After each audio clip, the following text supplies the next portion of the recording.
Supreme court के judgement के बावजूद और इतनी व्यापक गाइडलाइन बनाने के बावजूद स्टेट्स ने उसको अंगूठा दिखाया। जरूरत पड़ने पे फैक्ट फाइंडिंग के लिए डिस्ट्रिक्ट जज या सेशन जज की सहायता ली जा सकती है। ये सारे मैटर्स जो है रिस्पेक्टिव हाई कोर्ट्स में ट्रांसफ़र किया जाए और वहाँ पर इसकी एडजुडिकेशन हो, फ्रेश एडजुडिकेशन हो। इंटरिम स्टे और स्टेटस को जिन जिन मैटर्स में मिले हुए हैं वही जारी रहेगी और हाई कोर्ट ये सारे पिटिशंस की सुनवाई करेगी। गाइडलाइन में कोई अनियमितताओं को लेके नहीं आए थे।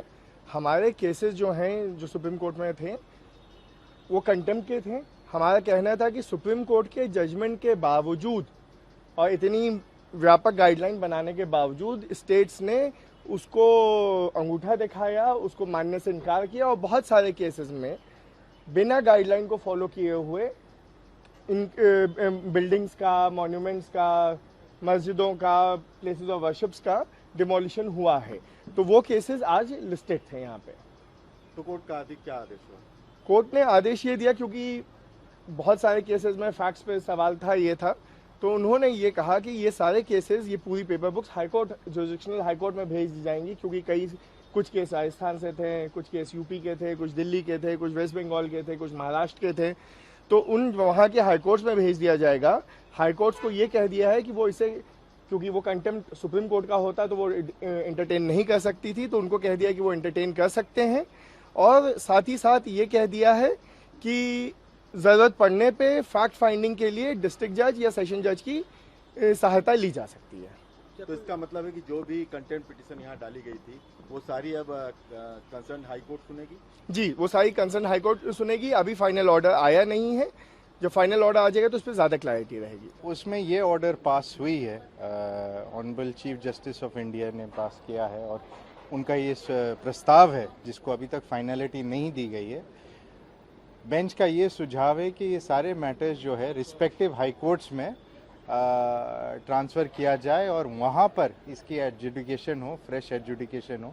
इंटरिम स्टे और स्टेटस को जिन जिन मैटर्स में मिले हुए हैं वही जारी रहेगी और हाई कोर्ट ये सारे पिटिशंस की सुनवाई करेगी। आगे क्या माना जाए कि जो भी इस तरह की बुलडोजर की कार्रवाई जिन राज्यों में हो रही है वो क्या अब वो अपने अपने हाई कोर्ट जाएंगे, सुप्रीम कोर्ट को नहीं आएगा? देखिए, ये जाकर के प्रेसिडेंट बनती है कि नहीं बनती है ये तो जजमेंट आने के बाद समझ में आएगी। अगर सुप्रीम कोर्ट ये चीज़ का फाइनल फैसला करती है या फाइनल फैसला देती है कि हाँ अब से हमारे जो जजमेंट था इन रे डेमोलिशंस ऑफ इंडिया और इन रे इलीगल डेमोलिशंस ऑफ इंडिया की जो केसेस है इसकी जब तौहीन होगी तो कहाँ पर सुनवाई होगी और किस प्रक्रिया होगी। सुप्रीम कोर्ट के जजमेंट के बावजूद और इतनी व्यापक गाइडलाइन बनाने के बावजूद स्टेट्स ने उसको अंगूठा दिखाया। जरूरत पड़ने पे फैक्ट फाइंडिंग के लिए डिस्ट्रिक्ट जज या सेशन जज की सहायता ली जा सकती है। ये सारे मैटर्स जो है रिस्पेक्टिव हाई कोर्ट्स में ट्रांसफ़र किया जाए और वहाँ पर इसकी एडजुडिकेशन हो, फ्रेश एडजुडिकेशन हो। इंटरिम स्टे और स्टेटस को जिन जिन मैटर्स में मिले हुए हैं वही जारी रहेगी और हाई कोर्ट ये सारे पिटिशंस की सुनवाई करेगी। गाइडलाइन में कोई अनियमितताओं को लेके नहीं आए थे। हमारे केसेस जो हैं जो सुप्रीम कोर्ट में थे वो कंटेम्प्ट के थे। हमारा कहना था कि सुप्रीम कोर्ट के जजमेंट के बावजूद और इतनी व्यापक गाइडलाइन बनाने के बावजूद स्टेट्स ने उसको अंगूठा दिखाया, उसको मानने से इनकार किया और बहुत सारे केसेस में बिना गाइडलाइन को फॉलो किए हुए इन बिल्डिंग्स का, मॉन्यूमेंट्स का, मस्जिदों का, प्लेसेस ऑफ वर्शिप्स का डिमोलिशन हुआ है। तो वो केसेस आज लिस्टेड थे यहाँ पे। तो कोर्ट का क्या आदेश हुआ? कोर्ट ने आदेश ये दिया, क्योंकि बहुत सारे केसेस में फैक्ट्स पे सवाल था, ये था, तो उन्होंने ये कहा कि ये सारे केसेस, ये पूरी paper books high court, jurisdictional high court में भेज दी जाएंगी, क्योंकि कुछ केस राजस्थान से थे, कुछ केस यूपी के थे, कुछ दिल्ली के थे, कुछ वेस्ट बंगाल के थे, कुछ महाराष्ट्र के थे, तो उन वहाँ के हाईकोर्ट्स में भेज दिया जाएगा। हाईकोर्ट्स को ये कह दिया है कि वो इसे, क्योंकि वो कंटेम्प्ट सुप्रीम कोर्ट का होता तो वो एंटरटेन नहीं कर सकती थी, तो उनको कह दिया कि वो एंटरटेन कर सकते हैं। और साथ ही साथ ये कह दिया है कि ज़रूरत पड़ने पे फैक्ट फाइंडिंग के लिए डिस्ट्रिक्ट जज या सेशन जज की सहायता ली जा सकती है।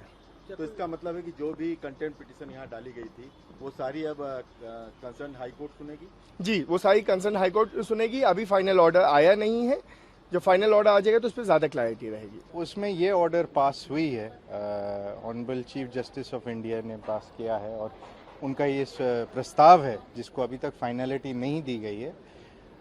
बेंच का ये सुझाव है कि ये सारे मैटर्स जो है रिस्पेक्टिव हाई कोर्ट्स में ट्रांसफ़र किया जाए और वहाँ पर इसकी एडजुडिकेशन हो, फ्रेश एडजुडिकेशन हो। इंटरिम स्टे और स्टेटस को जिन जिन मैटर्स में मिले हुए हैं वही जारी रहेगी और हाई कोर्ट ये सारे पिटिशंस की सुनवाई करेगी। आगे क्या माना जाए कि जो भी इस तरह की बुलडोजर की कार्रवाई जिन राज्यों में हो रही है वो क्या अब वो अपने अपने हाई कोर्ट जाएंगे, सुप्रीम कोर्ट को नहीं आएगा? देखिए, ये जाकर के प्रेसिडेंट बनती है कि नहीं बनती है ये तो जजमेंट आने के बाद समझ में आएगी। अगर सुप्रीम कोर्ट ये चीज़ का फाइनल फैसला करती है या फाइनल फैसला देती है कि हाँ अब से हमारे जो जजमेंट था इन रे डेमोलिशंस ऑफ इंडिया और इन रे इलीगल डेमोलिशंस ऑफ इंडिया की जो केसेस है इसकी जब जब तौहीन होगी तो कहाँ पर सुनवाई होगी और किस प्रक्रिया होगी। सुप्रीम कोर्ट के जजमेंट के बावजूद और इतनी व्यापक गाइडलाइन बनाने के बावजूद स्टेट्स ने उसको अंगूठा दिखाया। ज़रूरत पड़ने पे फैक्ट फाइंडिंग के लिए डिस्ट्रिक्ट जज या सेशन जज की सहायता ली जा सकती है। ये सारे मैटर्स जो है रिस्पेक्टिव हाई कोर्ट्स में ट्रांसफ़र किया जाए और वहाँ पर इसकी एडजुडिकेशन हो, फ्रेश एडजुडिकेशन हो। इंटरिम स्टे और स्टेटस को जिन जिन मैटर्स में मिले हुए हैं वही जारी रहेगी और हाई कोर्ट ये सारे पिटिशंस की सुनवाई करेगी। गाइडलाइन में कोई अनियमितताओं को लेके नहीं आए थे। हमारे केसेस जो हैं जो सुप्रीम कोर्ट में थे वो कंटेम्प्ट के थे। हमारा कहना था कि सुप्रीम कोर्ट के जजमेंट के बावजूद और इतनी व्यापक गाइडलाइन बनाने के बावजूद स्टेट्स ने उसको अंगूठा दिखाया, उसको मानने से इनकार किया और बहुत सारे केसेस में बिना गाइडलाइन को फॉलो किए हुए इन बिल्डिंग्स का, मॉन्यूमेंट्स का, मस्जिदों का, प्लेसेस ऑफ वर्शिप्स का डिमोलिशन हुआ है। तो वो केसेस आज लिस्टेड थे यहाँ पे। तो कोर्ट का क्या आदेश हुआ? कोर्ट ने आदेश ये दिया, क्योंकि बहुत सारे केसेस में फैक्ट्स पे सवाल था, ये था, तो उन्होंने ये कहा कि ये सारे केसेस, ये पूरी paper books high court, jurisdictional high court में भेज दी जाएंगी, क्योंकि कुछ केस राजस्थान से थे, कुछ केस यूपी के थे, कुछ दिल्ली के थे, कुछ वेस्ट बंगाल के थे, कुछ महाराष्ट्र के थे। तो उन वहाँ के हाई कोर्ट्स में भेज दिया जाएगा। हाई कोर्ट्स को ये कह दिया है कि वो इसे, क्योंकि वो कंटेम्प्ट सुप्रीम कोर्ट का होता तो वो एंटरटेन नहीं कर सकती थी, तो उनको कह दिया कि वो एंटरटेन कर सकते हैं। और साथ ही साथ ये कह दिया है कि ज़रूरत पड़ने पे फैक्ट फाइंडिंग के लिए डिस्ट्रिक्ट जज या सेशन जज की सहायता ली जा सकती है। तो इसका मतलब है कि जो भी कंटेम्प्ट पिटीशन यहाँ डाली गई थी वो सारी अब कंसर्न हाई कोर्ट सुनेगी। जी, वो सारी कंसर्न हाई कोर्ट सुनेगी। अभी फाइनल ऑर्डर आया नहीं है। जब फाइनल ऑर्डर आ जाएगा तो उस पर ज़्यादा क्लैरिटी रहेगी। उसमें ये ऑर्डर पास हुई है, honourable chief justice of India ने पास किया है और उनका ये प्रस्ताव है जिसको अभी तक फाइनलिटी नहीं दी गई है। बेंच का ये सुझाव है कि ये सारे मैटर्स जो है रिस्पेक्टिव हाई कोर्ट्स में ट्रांसफ़र किया जाए और वहाँ पर इसकी एडजुडिकेशन हो, फ्रेश एडजुडिकेशन हो। इंटरिम स्टे और स्टेटस को जिन जिन मैटर्स में मिले हुए हैं वही जारी रहेगी और हाई कोर्ट ये सारे पिटिशंस की सुनवाई करेगी। आगे क्या माना जाए कि जो भी इस तरह की बुलडोजर की कार्रवाई जिन राज्यों में हो रही है वो क्या अब वो अपने अपने हाई कोर्ट जाएंगे, सुप्रीम कोर्ट को नहीं आएगा? देखिए, ये जाकर के प्रेसिडेंट बनती है कि नहीं बनती है ये तो जजमेंट आने के बाद समझ में आएगी। अगर सुप्रीम कोर्ट ये चीज़ का फाइनल फैसला करती है या फाइनल फैसला देती है कि हाँ अब से हमारे जो जजमेंट था इन रे डेमोलिशंस ऑफ इंडिया और इन रे इलीगल डेमोलिशंस ऑफ इंडिया की जो केसेस है इसकी जब जब तौहीन होगी तो कहाँ पर सुनवाई होगी और किस प्रक्रिया होगी।